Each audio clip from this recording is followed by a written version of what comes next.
Halo sahabat, bagaimana kabar kalian? Amira doakan, semua dalam keadaan sehat, dan kebaikan selalu menyertai sahabat semua.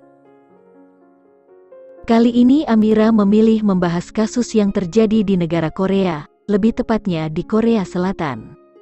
Kisah anak kembar identik namun memiliki sifat yang jauh berbeda, walaupun saling sayang, akan tetapi semua harus berakhir menyedihkan. Tanpa menunggu lama lagi, mari kita langsung saja ke videonya. Inilah anak kembar identik yang bernama Sunny Han dan Jina Han. Mereka lahir pada tanggal 4 April tahun 1974 di Incheon, Korea Selatan. Jina dilahirkan 5 menit setelah Sunny. Meskipun mereka anak kembar identik dengan jarak kelahiran hanya 5 menit, namun keduanya mempunyai sifat yang sangat jauh berbeda. Sunny si kakak tumbuh menjadi seorang anak yang periang dan pandai bergaul, sedangkan Jina adiknya, sangatlah pemalu dan pendiam. Jina seringkali melihat ke arah kakaknya itu dengan tatapan yang kaku. Ibu mereka Bo Kim Han selalu lebih mementingkan Sunny sebagai anak sulung, sedangkan kepada Jina, ibunya mengharuskannya untuk menghormati Sunny sebagai kakaknya. Sampai menginjak masa remaja, Sunny dan Jina tinggal bersama kedua orang tua mereka, hingga kemudian kedua orang tuanya harus bercerai, dan si kembar identik harus terpisah. Sunny si anak sulung ikut bersama ibunya, sedangkan Jina adiknya akan diasuh oleh sang ayah. Meskipun si kembar Sunny dan Jina hidup terpisah, akan tetapi, hubungan batin keduanya sangatlah kuat. Ketika Sunny sakit, maka adiknya Jina juga akan sakit pula. Bahkan mereka kerap bertemu di rumah sakit ketika kedua orang tuanya membawa mereka berobat. Terpisah selama 3 tahun, akhirnya Sunny dan Jina berkumpul kembali setelah ayahnya memberikan sepenuhnya hak asuh Jina kepada ibunya. Pada saat mereka berumur 11 tahun, ibunya Bo Kim Han membawa mereka pindah ke negara Amerika. Pada mulanya mereka bertiga tinggal di Seattle, yaitu sebuah kota yang berada di negara bagian Washington. Di Seattle, sebagai orang tua tunggal si ibu Bo Kim Han, sangat sibuk bekerja demi mencukupi kebutuhan mereka. Tak lama tinggal di Amerika, sang ibu akhirnya memilih memboyong si kembar ke Orange County, California, untuk mencari kehidupan yang lebih baik lagi bagi mereka. Di California, si ibu bekerja di sebuah kasino sebagai pelayan. Karena memang tuntutan pekerjaan di kasino, dirinya kerap pulang larut malam bahkan terkadang sampai pagi buta. Si kembar menjadi kurang perhatian dan tidak terurus karena pekerjaan ibunya itu. Selain itu, setelah bekerja di kasino, ibunya malah menjadi gemar berjudi, sehingga seringkali meninggalkan si kembar Sunny dan Jina di rumah, tanpa makanan dan pengawasan dari Bo Kim Han sebagai seorang ibu. Karena merasa tidak sanggup lagi mengurus si kembar, ibunya memilih menitipkan mereka pada keluarga Norris. Keluarga Norris merupakan kerabat jauh dari Bo Kim Han. Setelah Sunny dan Jina tinggal bersama keluarga Norris, si kembar menganggap mereka sebagai orang tuanya sendiri. Karena bersama keluarga Norris, kehidupan keduanya menjadi lebih terurus, dan si kembar benar-benar merasakan kehangatan dan kasih sayang sebuah keluarga. Di tempat tinggalnya yang baru, Sunny dan Jina berusaha untuk beradaptasi dengan lingkungannya. Mereka saling mendukung dan saling menyemangati satu sama lain. Tak butuh waktu lama, keduanya sudah terbiasa dengan lingkungan barunya itu. Sunny dan Jina melewati masa SMP dan SMA mereka dengan mulus. Mereka berdua sangat berprestasi, dan sering mendapatkan nilai A dalam tiap mata pelajaran di sekolah. Bahkan kini, mereka berdua mulai menunjukkan persaingan dalam bidang akademis. Dan tampaknya, satu sama lain tak mau kalah untuk menjadi yang terbaik. Tapi meski keduanya berprestasi, Jina sang adik sering menganggap Sunny si kakak lebih pintar, lebih cantik, dan lebih menarik. Jina selalu berpikir kalau Sunny kakaknya adalah gadis yang karismatik, memiliki banyak teman dan selalu ceria, sedangkan dirinya, seorang yang sangat pemalu dan pendiam, sehingga tidak memiliki banyak teman. Memasuki masa kuliah, si kembar yang biasanya selalu bersama, kini harus siap terpisah untuk melanjutkan pendidikan masing-masing. Sunny si kakak mendapatkan beasiswa di University of Louvain, sedangkan Gina memutuskan untuk bergabung di US Air Force atau Angkatan Udara Amerika. Gina yang awalnya sangat bersemangat bergabung di Angkatan Udara Amerika, setelah menjalani pelatihan dasar ternyata dia merasa kewalahan. Pendidikan di Angkatan Udara tidaklah segampang yang Gina bayangkan sebelumnya. Di samping itu, Gina juga merasa tidak siap hidup mandiri, jauh dari keluarga, dan jauh dari kembarannya Sunny. Gina menjadi tidak fokus dan tidak tenang dalam menjalani pendidikannya di Angkatan Udara. Gina pun akhirnya memutuskan mundur dari pelatihan Angkatan Udara dan memilih kembali ke rumah orang tua angkatnya keluarga Norris. Gina benar-benar merasa telah gagal, dan dirinya berpikir kalau hidupnya tidaklah seberuntung Sunny kembarannya, yang dikabarkan bisa mengikuti kuliah dengan lancar dan berprestasi pula. Ingin mencoba hidup mandiri, akhirnya Gina bekerja di sebuah kasino seperti ibunya. Tak berapa lama setelah bekerja di kasino, Gina pun mulai mengenal judi. Menurutnya, judi bisa membuat dirinya senang dan tertantang. Hari-hari berlalu, Gina semakin ketagihan saja untuk bermain judi. Uangnya sampai ludes dipertaruhkan di meja judi. Dan karena tidak kuasa menahan diri untuk berhenti berjudi, Gina mulai berani untuk berhutang uang demi memuaskan kesenangannya bermain judi. Lama-kelamaan tanpa disadarinya, hutangnya mulai menumpuk, dan Gina kewalahan untuk membayarnya. Hidup Gina semakin kacau saja.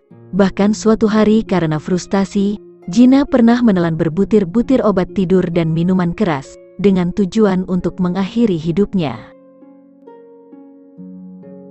Tetapi nasib berkata lain, Gina akhirnya bisa diselamatkan. Orang tua angkatnya merasa sedih melihat keadaan Gina yang sekarang, padahal dulu, ketika masih SMA, Gina sangatlah berprestasi. Ketika orang tua angkatnya bertanya alasan melakukan bunuh diri, Gina mengatakan kalau dirinya merasa gagal, merasa sendiri, tanpa ada orang lain yang peduli padanya. Mendengar semua keluhan Gina, orang tua angkatnya berusaha membantu. Mereka mengarahkan Gina untuk mengikuti kursus, agar bisa mendapatkan pekerjaan yang lebih baik lagi. Namun ternyata, Gina tidak bisa berubah sama sekali. Kegilaannya untuk bermain judi tidak bisa terbendung lagi, dan akhirnya dia mulai berjudi kembali. Akan tetapi kali ini, Gina punya strategi untuk menutup hutang-hutangnya di meja judi. Strateginya demi menutup hutang-hutangnya di meja judi, Gina mulai berani mencuri uang. Awalnya, yang menjadi korban hanyalah uang milik temannya sendiri. Namun pada suatu hari, Gina mulai berani memalsukan tanda tangan cek milik tempat di mana dia bekerja. Dan ketika uangnya mulai habis, Gina malah berani mencuri uang dan kartu kredit milik orang tua angkatnya, dan total uang yang telah dicurinya sampai mencapai $35.000. Mengetahui hal itu, tentu saja orang tua angkatnya menjadi sangat marah. Mereka tidak tahu lagi harus bagaimana menasehati Gina anak angkatnya itu. Sementara itu, di saat kehidupan Gina bertambah kacau tidak karuan, kehidupan Sunny kembarannya justru sebaliknya. Sunny saudara kembarnya tampaknya sudah menjelma menjadi seorang wanita yang sukses.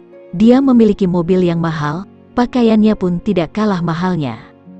Banyak orang yang bertanya-tanya, dari mana Sunny mendapatkan uang untuk membeli barang-barang mahal itu? Sebab Sunny masih kuliah, dan hanya bekerja paruh waktu saja. Ternyata kesuksesan Sunny hanyalah tampak dari luarnya saja. Meski mereka tinggal berjauhan, namun kelakuan Sunny sama saja dengan kembarannya itu. Kalau Gina mencuri uang untuk melunasi hutang, Sunny juga melakukannya untuk membeli barang-barang mewah. Suatu hari, Sunny mencuri kartu kredit temannya.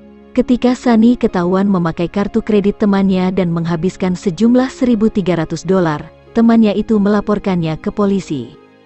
Kemudian Sunny ditangkap, dia diharuskan membayar denda dan dijatuhi hukuman percobaan. Namun dirinya sama sekali tidak merasa bersalah. Sunny beranggapan temannya itu kaya raya, dan bukan masalah kalau dirinya mengambil sedikit uang milik temannya itu. Di saat Sunny ditangkap ternyata pada saat yang sama, Gina juga ditangkap polisi. Gina telah mencuri sejumlah uang dan kartu kredit. Gina dijatuhi hukuman 10 hari penjara. Kehidupan Sunny yang mulanya tampak mulus, kini menjadi goyah. Sunny memiliki banyak masalah, belum lagi masalah dengan pacarnya. Sunny yang dulu cemerlang dalam studi, kini mulai tidak fokus dan banyak mendapatkan nilai yang buruk. Akibatnya beasiswa pendidikan Sunny dicabut dan dia harus drop out kuliah. Sepertinya, memang ada hubungan batin antara si kembar identik ini. Di saat salah satu bahagia, yang satunya pun akan begitu, dan ketika salah satu tertimpa masalah, satunya pun akan mengalami hal yang serupa pula. Keduanya akhirnya bertemu, dan mereka pun memutuskan untuk tinggal bersama lagi seperti dulu. Kalau mereka bersama, tentunya bisa saling menguatkan satu sama lain. Sunny yang drop out kuliah, kini sudah mendapatkan pekerjaan sebagai resepsionis dengan gaji yang lumayan. Sunny bisa menyewa sebuah apartemen sendiri, dan dia mengajak adiknya Gina untuk tinggal bersamanya. Keduanya sangat senang, karena setelah sekian lama terpisah, kini mereka bisa berkumpul kembali. Awalnya, Gina yang senang bisa tinggal bersama Sunny, lama-lama dia merasa cemburu, ketika melihat saudarinya itu selalu pergi mengendarai mobil, dan memakai baju yang bagus-bagus pula, sedangkan dirinya tidak punya apa-apa. Perasaan senang berubah menjadi rasa iri, sebab Gina juga ingin seperti Sunny. Kemudian, dia diam-diam mulai berani memakai barang-barang milik Sunny tanpa izin. Dia memakai baju Sunny, memakai mobil Sunny, bahkan, dia juga berani mencuri uang kembarannya itu. Ketika Sunny mengetahui perbuatan adiknya itu, dia marah besar, dan pertengkaran keduanya mulai sering terjadi. Awalnya, mereka cuma adu mulut, namun akhirnya mereka saling pukul, saling tendang, saling lempar barang, sampai-sampai tetangga ikut turun tangan untuk melerai mereka berdua. Meski begitu, mereka berdua tetap tinggal bersama di apartemen, hingga pada suatu hari, Gina yang tidak ada kapoknya, kembali memakai mobil milik Sunny tanpa izin. Sunny yang mengetahui hal itu, sangat marah pada Gina, dan secara spontan dia melempar handphone miliknya ke muka Gina adiknya itu. Akibat lemparan handphone, tulang hidung Gina menjadi patah. Namun, Gina menganggap tulang hidungnya yang patah sebagai suatu kesempatan untuk membalas Sunny kembarannya. Gina segera melaporkan Sunny ke polisi atas tindakan penganiayaan terhadap dirinya. Sunny tidak bisa mengelak. Akhirnya dia digelandang ke kantor polisi dan mendapat hukuman 3 hari kurungan. Gina sangat puas. Selama kembarannya di penjara, dia bebas menggunakan barang-barang milik Sunny. Gina menghabiskan uang kembarannya itu, dan menggunakan kartu kredit milik Sunny sesuka hatinya. Sunny yang sudah keluar dari penjara dan mengetahui jika Gina sudah seenaknya menggunakan kartu kredit miliknya, balik melaporkan Gina kepada polisi atas tuduhan pencurian. Akhirnya Gina ditangkap polisi dan dijatuhi hukuman 6 bulan penjara. Di penjara, kebencian Gina kepada Sunny semakin menggunung. Gina sangat dendam, dan mulai menyalahkan kembarannya. Dia menganggap kalau Sunny lah penyebab semua kekacauan di dalam hidupnya. Sekeluar dari penjara, Gina berniat melakukan aksi pembalasan kepada Sunny kembarannya. Gina mulai berkeliaran mencari orang yang mau membantunya untuk menghabisi Sunny. Dan pada akhirnya, Gina bertemu dengan 2 orang remaja yang bersedia membantunya untuk menghabisi Sunny. Mereka adalah Archie Bryan dan John Sayarat. Pada tanggal 6 November tahun 1996, Gina mempersiapkan semuanya. Dia membeli tali, lakban, kantong plastik dan cairan pembersih yang akan digunakan untuk melancarkan aksinya. Dengan mobil sewaan, mereka bertiga menuju ke apartemen Sunny. Mereka tiba di sana kira-kira pukul 3 sore. Sesampainya di apartemen, Gina menyerahkan sepucuk pistol kepada Archie. Kepada mereka berdua, Gina memerintahkan untuk segera masuk ke dalam apartemen dan membekuk Sunny. Hanya membekuk saja, karena Gina lah nantinya yang akan menghabisi sendiri kembarannya itu. Gina menunggu di tempat parkir sementara John dan Archie mulai melakukan aksi mereka. Setelah tiba di depan pintu apartemen, John mengetuk pintu dan tampaklah Helen Kim teman Sunny yang membukakan pintu. Mereka berdua langsung menerobos masuk dengan mendorong Helen. Helen ketakutan. Wanita itu seketika menjerit kencang. Sunny yang pada saat itu berada di dalam kamar, kaget dan curiga. Dia berpikir mungkin ada orang asing atau pencuri yang masuk ke apartemennya. Sunny segera menghubungi polisi dengan ponselnya untuk meminta bantuan. Dan untung saja Sunny sudah berhasil menghubungi polisi. Karena begitu dia selesai bicara, John dan Archie sudah masuk ke kamarnya. Archie menodongkan pistol ke arah kepala Sunny. Kemudian mereka mengikat tangan Sunny, melakban mulutnya, dan membawa ke dalam kamar mandi bersama Helen yang sudah ada di sana dalam keadaan terikat. Sementara Archie menunggu Helen dan Sunny, John masuk ke kamar Sunny. Dia mengambil uang dan kartu kredit milik Sunny. Setelahnya, John bergegas keluar apartemen untuk menyerahkan jarahannya itu kepada Gina yang sudah menunggu di tempat parkir.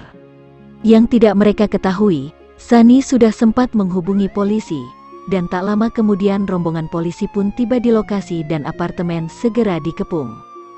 Gina terkejut dan heran. Dia bertanya-tanya, apakah mungkin polisi sudah mengetahui aksinya. Gina dan John menunggu di dalam mobil sambil mengawasi aksi polisi. Sementara Archie yang berada di dalam apartemen, sangat ketakutan. Dia mencari-cari di mana John dan Gina. Kemudian polisi membekuk Archie dan segera melepaskan Sunny dan Helen. Ketika dicecar polisi dengan berbagai pertanyaan, Archie tidak berkutik. Archie yang sudah terpojok akhirnya mengaku bahwa Gina lah otak dari semua. Sementara itu John dan Gina yang mengawasi dari kejauhan, segera kabur mengendarai mobil rental. Polisi yang sudah mengetahui keterlibatan Gina dan John segera memburu mereka berdua. Setelah memburu mereka berdua selama 6 jam, akhirnya polisi berhasil meringkus keduanya di Bandara San Diego. Di mobil rental polisi menemukan SIM Sunny, kartu kredit Sunny, uang tunai dan paspor milik Sunny. Kini ketiga tersangka sudah ditangkap polisi, yaitu Gina, Archie dan John. Ketiganya masuk penjara dan akan segera diadili. Ketika Gina di penjara, Sunny datang untuk menjenguk Gina. Kepada Sunny, Gina menjelaskan kalau dirinya tidaklah bermaksud untuk membunuh Sunny. Lalu keduanya saling berpelukan, mereka bertangisan. Setelah bertemu dengan kembarannya, mendadak Sunny berubah pikiran. Dia yakin kalau Gina kembarannya itu tidak bersalah. Sunny menolak bekerja sama dengan jaksa untuk memberatkan Gina di pengadilan. Pada tanggal 30 Oktober tahun 1997, sidang pertama digelar. Sunny hadir sebagai saksi utama dalam persidangan itu. Di hari pertama persidangan, Sunny tampil sangat rapi dan tenang. Dengan suara yang jelas, Sunny memberikan kesaksian bagaimana kedekatannya dengan Gina kembarannya. Dia juga menceritakan perjuangan mereka ketika pertama kali tiba di Amerika, dan sampai diasuh oleh orang tua angkatnya. Sunny mengungkapkan kalau sebagai saudara kembar, mereka saling mendukung dan membantu. Di pengadilan Sunny mengatakan kepada Gina, bahwa sampai kapanpun dirinya akan tetap menyayangi Gina, dan tidak rela kalau Gina dipenjara. Semua yang hadir di persidangan terkejut, mengapa Sunny justru membela Gina yang jelas-jelas berniat akan membunuhnya. Pada hari kedua persidangan, terjadi sesuatu yang aneh pada Sunny. Di hari itu, dia menghadiri persidangan tanpa make up dan mengenakan pakaian yang sepertinya tidak cocok untuk dipakai di persidangan. Sunny kelihatan sempoyongan dan susah untuk berjalan, berbicara pun suaranya kurang jelas. Sunny mengatakan kalau semalam dia menelan berbutir-butir obat tidur, sehingga kondisinya tidak normal dan memerlukan bantuan ketika berjalan. Akhirnya sidang ditunda karena kondisi Sunny yang tidak fit. Sunny harus dibantu berjalan, dan segera dipanggilkan ambulans untuk dibawa ke rumah sakit. Seperti yang pernah dilakukan Gina dahulu, menelan berbutir-butir obat tidur, Sunny pun melakukan hal yang sama seperti adiknya, saat merasa hidupnya dan kembarannya kacau balau. Sidang dilanjutkan setelah Sunny benar-benar sembuh. Banyak pihak mengira kalau Gina akan dibebaskan, karena Sunny pun memohon agar adiknya tidak dihukum. Tapi pada persidangan tanggal 20 November tahun 1997, menyatakan kalau Gina Han, Archie Ryan dan John Sayarat bersalah. Gina dihukum 26 tahun penjara, Archie dihukum 16 tahun penjara, dan John masuk institusi khusus untuk remaja. Hubungan kembar identik Sunny Han dan Gina Han memang rumit, dan sepertinya hanya mereka berdua yang bisa memahaminya. Terkadang mereka saling dukung, kemudian saling baku hantam, saling lapor polisi, bahkan salah satu dari mereka akan membunuh saudaranya. Namun, akhirnya mereka saling memaafkan, meski salah satu dari mereka harus masuk bui. Sahabat Amira, sampai di sini dulu catatan Amira. Terima kasih sudah menonton video ini sampai selesai. Amira minta maaf kalau ada salah kata atau ejaan, dan sampai jumpa pada video selanjutnya.